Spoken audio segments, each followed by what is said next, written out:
Welcome back to A Toda Madre. It's your boy Lus. Squid Games Season 3 series finale. Obviously, I didn't talk about Season 2. And obviously, I didn't talk about Season 1. But I am talking about Season 3 to one of my favorite shows in the last 4 years, Squid Games. A Korean show. Yes. A very, very talented show for sure. I'm gonna call them by numbers because I do not recall all the numbers, right? I recall 456, 125, 120, 333, 100, 222, and the mom and son duo. I'm gonna call it Mama or Grandma. We're gonna call it the son. Of course, Thanos, because we all know Thanos. But obviously, we're not gonna touch on season 2, season 3. If you guys saw it, you guys saw it. I am gonna get on spoiler territory. I am gonna get on spoiler territory. I remember something about season 2 that I said that I didn't like it as much as season 1 because it was too much story building. By the end of season 3, 456, not only did he become my favorite player, my favorite character, but the guy, the actor, I don't know his name. Sorry, I don't like looking it up, and because I'm not gonna remember it anyways. The actor is the most talented actor in the series, and he can show you his range. Happy go getter to very mad and devoted to driven to something that he wants to get settled, but also very mad and angry, particular at those people. And then by the end of the show, depressed, no hope, all sad. Very talented actor, all in a span of 3 seasons. Technically 2 seasons, because season 3 is just a continuation of season 2. I would say that after episode 2, those people that just enjoy, and to the people who enjoy watching shows, to the people who get invested into the characters, to the people who are soft in the heart and actually show tears, ladies and gentlemen, start to cry after episode 2, season 3. Because my freaking goodness, they go out flying. They just go out flying. They just did not care. Boom, boom, boom, boom, boom, all in and out. All in and out. And it makes me think sometimes about life, that is there people really that demented? Is there people that really that sick that would do anything for money? I mean, I don't know. I don't think I would go that crazy. I'm not saying by any means necessary that I'm rich.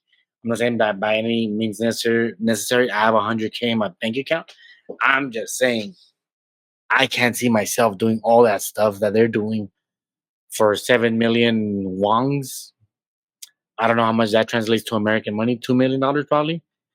Um, but anyways, let's get to the show. Obviously, season 3, because it had all the games and all the deaths, it just amped it up, and I fell in love with the series. It was wow. I was like, my goodness, how is this gonna end? I was like, wow, wow, wow, wow, wow. Because it was just twists and turns, nail biting, nail biting, nail biting. I would say the games between season 2 and 3, because again, it's a continuation of the story. The games are much better than season 1. I did like every single game on both of them. We have the jump rope, we have hide and seek, we have elimination chambers or stools, something like that. And yeah, I think that was 3 games, because we get 3 games in the first one. We have red light, green light. We have the rainbow one and the roulette one, and then 3 more over here. And I'm telling you, they were exciting, thrilling, I loved every minute of it. There's one complaint that I have about the Squid Games, and that's like, my God, it sucks that during the season where they're eating and all that, they can kill each other as part of the game. Not during the game, but when they're in their beds.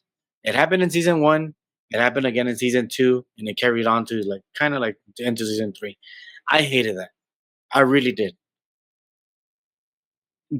Season three does show you how more demented these guys are, how what stuff they would do just to get more money, which is wild. That's why I keep saying I don't know if I would do everything regarding that. I know that I love the show. Supposedly this is where it ends. I mean it's an open ended book. It's an open ended story where you're like, should they keep going or not? So let's get to the deaths. Let's get to the deaths. Spoiler territory from here on. Know that I love the movie. Know that my only thing that I hated was that freaking that they can kill each other off, not in the games. I hated that. I really did hate that. But now let's get to the deaths. I was shocked that 120 would be the LGBT community, the trans. After going into a nice battle on hide and seek, they off them through the backside, and I was shocked. I was shocked that, and I know it had to happen, right? Because that's the whole point of the TV show. But it was so hurtful, like because it's a carry on from season two. We're affected by it, like we care more. Just like the marbles, the Pakistani guy, number 199, Ali. It happened almost like the same with the 120 because he was protecting 222 from having the baby. Then the son who had to kill someone and he wanted to kill 222, and his mom had to kill him because he couldn't commit to killing someone. And that was just a sad, even though he technically was not a villain, even though he left his mom behind in the roulette game, it was still very sad. And I was like, wow. Like I said, they were just dropping off like caterpillars, like caterpillars. And then in the next episode, the granny's talking to 456 that, come on, unmotivate yourself, motivate yourself. Before even that, I believe it was 188 or 388. The guy that ran back for the magazines and didn't come back on season two. Well, 456, he's in a revenge tour because they told him that he didn't go back. So he's going crazy for him on hide and seek until basically he catches up to him. He ends up killing him, but not before he's saying that it was his fault that everyone's dead. That it was his fault. So on his head, he's thinking like that. While the old lady basically wakes him up, telling him that there's a baby, that he needs to be the hero, and well, da da da da da. The next thing is jump rope, and he has to cross with the baby. Shenanigans happens, and 222 jumps off on purpose, ending her storyline. And of course, the other one, I forgot his number, 256, I think it was, or 116, 156. The guy with the daughter and who had cancer, he made it out alive because number 11 saved him. And he ended up not winning the tournament, but basically being alive, which gets us to our conclusion of 333 becoming this super villain. 333 being the 222's boyfriend who she dumped.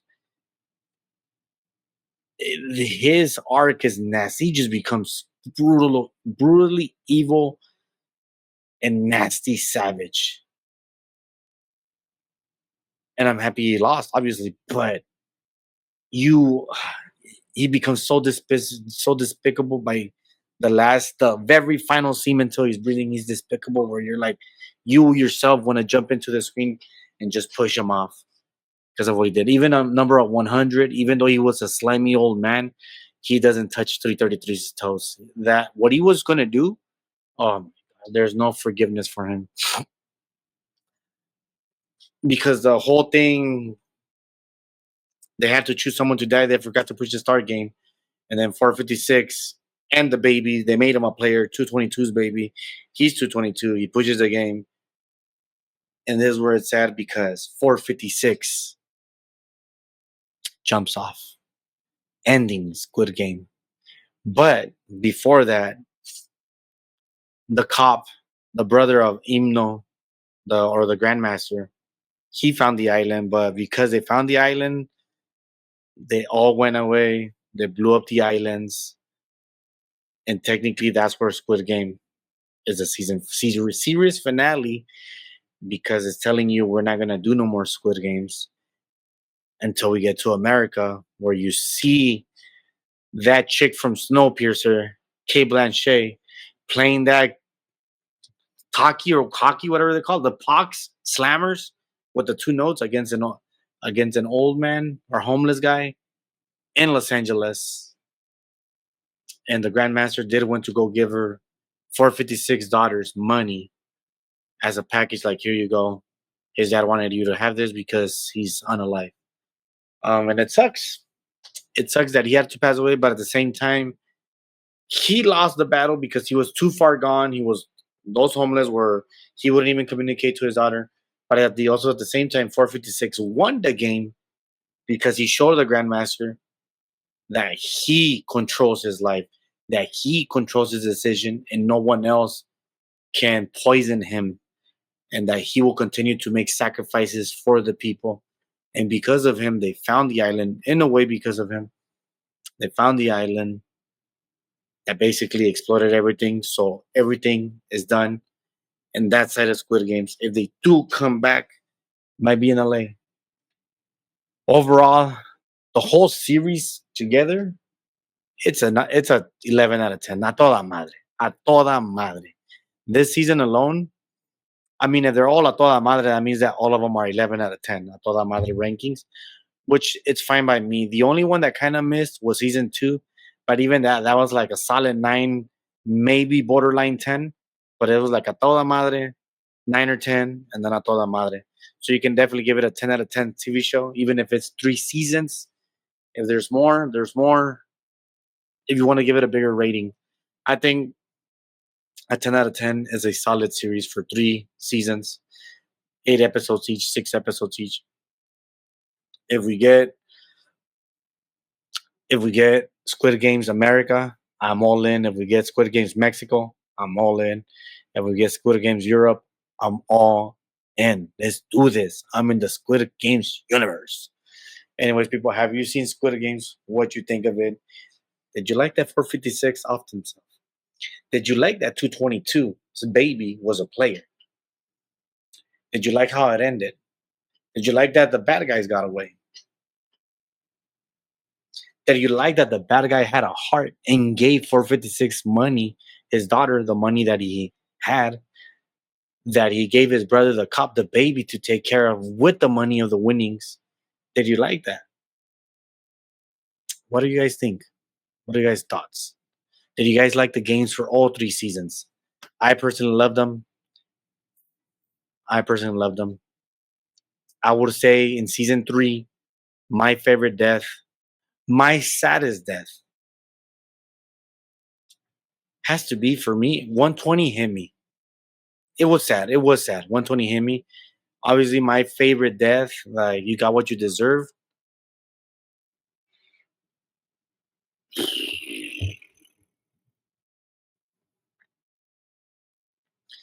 That I kind of rooted. Like, yeah. I mean, I guess it has to go back to season 1, right? When those guys are going through the windows. But if we're talking about season 3 alone, I wish Player 100 should have gotten a more satisfying death. That was too easy. Just I wish it was more. 209, I wish it was more. 333, I wish it was more. Like the bad guys didn't really get one, and like that's the only thing that sucked. The bad guys didn't really get a cool death. Maybe I'm too psychotic. Anyways, people, you guys have a good night, good morning, and good evening.